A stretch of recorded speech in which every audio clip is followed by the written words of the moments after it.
They secretly weave a web of deceit on the internet. Imposters, masters of disguise, really trying to entice kids, pretending they're someone they're not. The victim will be enticed to send some type of photograph of themselves, some type of erotic image, personal image, and then once the suspect receives a photo, then it turns to some type of a sextortion.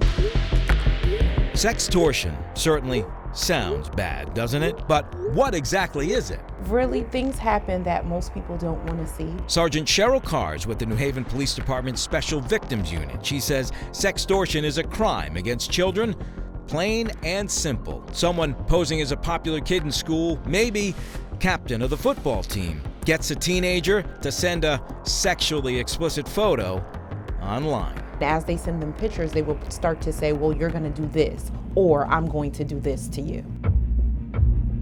Sometimes it can lead to sexual favors, money demands, or more erotic photos backed by a toxic threat to blast the photos out on social media or to a child's parents. Sergeant Ventresca says the Internet Crimes Against Children Task Force, made up of 68 local agencies across Connecticut, along with the FBI, scour the internet and find these computer villains preying on young children. Typically they'll know what school they go to, if they play on sports teams, what their other friends are. They know mostly everything about the victim.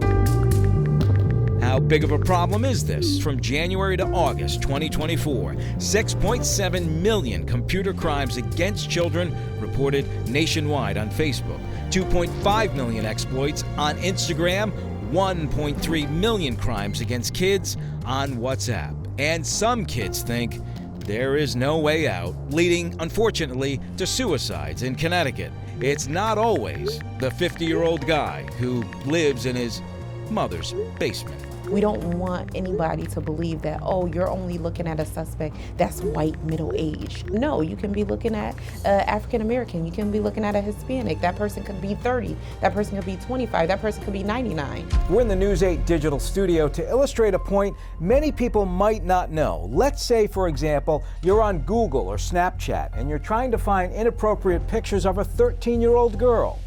The more you search, the more algorithms track what you're doing. If you go too far, your information is then sent to authorities here in Connecticut. And you could find yourself on the sex offender registry. You can, and based upon how heinous your act, you could find yourself in a federal case. So what should you do to help keep kids safe?